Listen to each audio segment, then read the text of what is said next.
which is kind of funny because he wants to be president so bad. That's true what it looks But like. you can't ruin a city and then go on to ruin a state and say, guys, that was just practice. I know. Once I get it as a president, I'm going to fix it too. Well, you can't, it's not his words when he speaks. Yeah. You have to watch him closely. And some genius decided not to film him any lower than the shoulder. Yes, did you? Yes. So what did he do? You couldn't see the hands. No, but he sent more. So apparently, Joe Rogan and Tyrus have finally had enough of Gavin Newsom's perfectly gelled hair and smooth-talking politics, and now they're exposing everything. We're talking secrets so spicy even California's wildfires couldn't compete. What exactly did they uncover? And why does it have half of Hollywood sweating while the other half pretends not to care? Buckle up, because this one's about to get weird, hilarious, and just a little too real. You have the highest unemployment. You have the highest homelessness. Look what they did with Hollywood. Money's missing. You killed Hollywood. Like, Hollywood doesn't exist anymore. It's literally gone. That was such you an easy one. mandated vaccines for kids that didn't need them. You guys, What I saw, what it looked to me like he was negotiating with a deaf prostitute. If you're enjoying this, make sure to subscribe to the channel. It helps more than you think.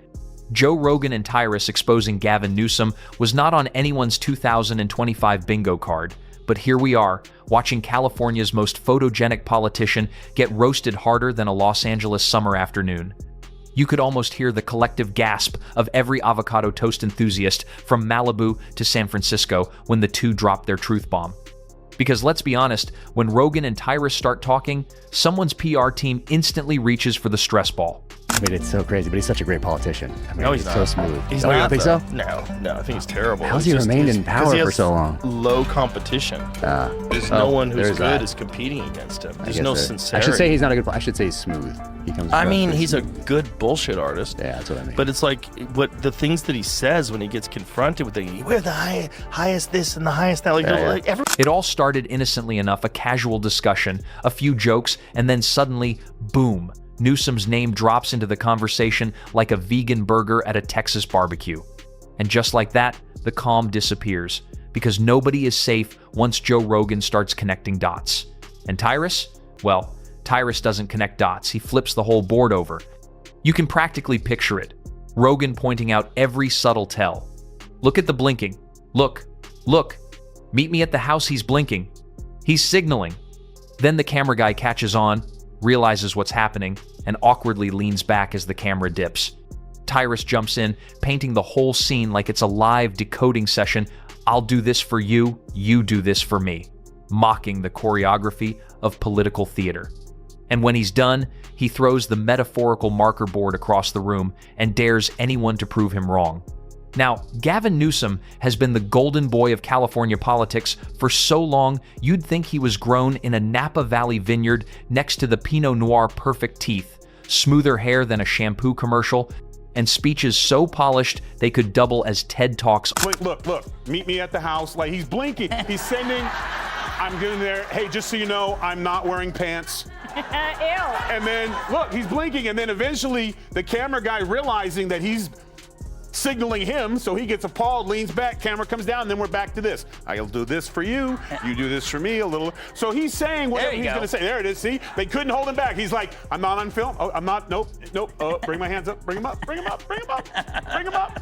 But somewhere along the line, the California dream Newsom sold started to look more like a dystopian Netflix series where rent costs a kidney and every street corner feels like a social experiment. So when Rogan and Tyrus decided to pull back the curtain, it wasn't just entertainment, it was a demolition derby of egos and hypocrisy.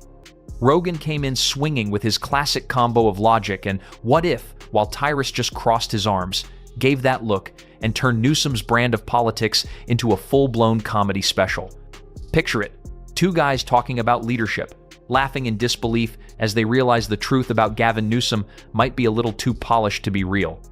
And yet, there he stands, smiling like a toothpaste model, insisting everything's fine. It's almost impressive, like watching someone rearrange deck chairs on the Titanic while claiming the ship is innovating in buoyancy. And of course, Tyrus being Tyrus, didn't hold. Los Angeles Times Panera would not be exempt from the law. The spokesperson also did not acclaim the Bloomberg piece, which cited sources close to the matter that Newsom pushed for an exemption that applies to businesses that bake bread and sell it as a standalone item, calling the report absurd. So is it a fake story? Or is it something that they might have corrected hustled course on and corrected quickly. course quickly? Yeah. Yeah. Oh, the roll up to the top. So where's the initial report? Let's find the initial report. He pointed out that California's biggest export isn't film or tech anymore, it's people. Residents are fleeing the state like contestants in a bad reality show where the final challenge is surviving the electric bill. The irony? Every time someone moves out, Newsom calls it growth. Sure, if growth means expanding Texas's population by the day, Rogan, ever the philosopher with a punchline, couldn't resist digging deeper. He started asking the kind of questions that make politicians squirm, the ones that sound harmless, until you realize there's no safe answer. Like, how does a state with more money than God still have roads that look like they were bombed by a toddler with a hammer? Or why does every new green initiative somehow make the air thicker with smoke from another wildfire? From there, the conversation shifted from roast to revelation. Because while everyone's been busy speculating about Newsom's rumored presidential ambitions, Rogan and Tyrus asked the question nobody in the mainstream seems brave enough to say out loud. Does anyone outside California actually want California's problems delivered nationwide? The truth they uncovered wasn't about secret scandals or shady deals. It was about You can watch the tape. Yes! He literally goes, I want some of this, then you do some of this, and I'll do some of that back to you, and then we'll do this, and then I'll pay you, and then we'll do it again. True. And then she kept saying, no. Okay, how about this? You do this one first, then we do this one, then we give a little back and forth. The idea is that Gavin Newsom has built an image so bulletproof that no matter what's burning behind him, he'll just smile, roll up his sleeves, and blame climate change. It's the political version of "it's not you, it's me," only with more taxes and less accountability. And yet, the man's got undeniable charisma. He could probably convince a room full of people that paying $12 for a green smoothie is an act of patriotism. Rogan even joked implied that Newsom's real power comes from his ability to make chaos look like progress. I mean, who else could turn mass homelessness, rolling blackouts, and gas prices higher than a SpaceX launch into a vision for the future? Tyrus, being the heavyweight cynic he is, called it out for what it is: political theater at its finest. California isn't a state anymore, it's a stage. The funniest part? Every time someone calls him out, Newsom doubles down with that confident smirk that says, "You'll still vote for me." And honestly, many do. Because he's got that hypnotic Hollywood aura that makes people forget how bad things really are. It's like being stuck in traffic while the driver insists you're on a journey of innovation. Rogan and Tyrus turned the whole thing into a masterclass on political branding, how to look flawless while the foundation crumbles beneath you. Bloomberg spread bullshit. Bloomberg is a financial paper, right? Yeah, that's right. That's not something. I don't think it would be. You really can't do that if you're running a financial paper. It's not like the New York Times. The New York Times can say Israel bombed the hospital and 500 people are killed and put it on the front page, even if it's not true. And everybody just assumes it's true because it's the New York Times. But they can kind of get away with that. Yeah. And then they... How to smile through the smoke. How to turn every disaster into an opportunity for a soundbite. If blame shifting were an Olympic sport, Newsom would have more gold than Michael Phelps. Then came the part that sent half the internet spiraling. Tyrus pointed out that Newsom's rise has been suspiciously spotless for a guy running a state that constantly looks like it's mid-apocalypse fires, floods, blackouts, billion-dollar scandals, and somehow the man walks away untouched. It's like he's got plot armor written by the scriptwriters of modern politics. Rogan laughed because, honestly, it's absurd. How do you stay that clean in that much chaos? It's like watching someone wear white at a barbecue and leave without a single stain. Either he's supernaturally lucky, or someone's out there editing reality for him. The conversation spiraled into media bias, Hollywood worship, and the strange cult of personality orbiting Newsom. The guy doesn't even need a campaign manager anymore. He's got Vanity Fair doing it for him.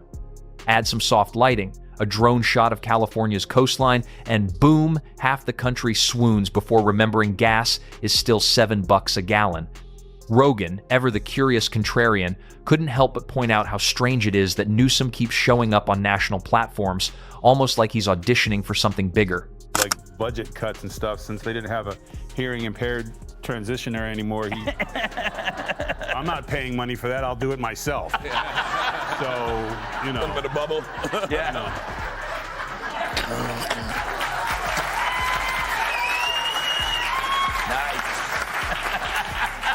Could you imagine if you were the sign person for the TV going?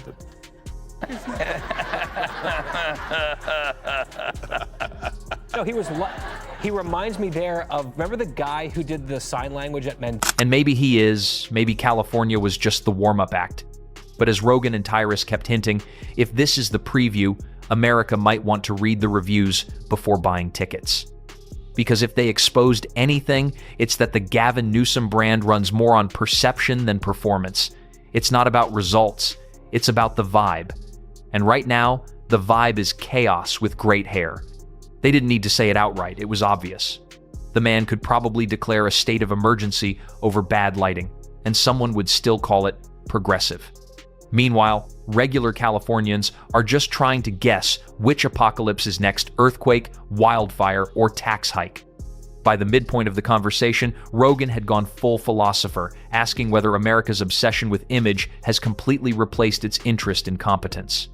Because Newsom, love him or loathe him, is the perfect example of the Instagram politician, smooth, shiny, and filtered to perfection. Just don't zoom in too close. Tyrus chimed in, saying the real power lies in how effortlessly Newsom convinces people he's fixing problems simply by acknowledging them. It was half roast, half revelation, and fully uncomfortable for anyone still trying to defend California's success.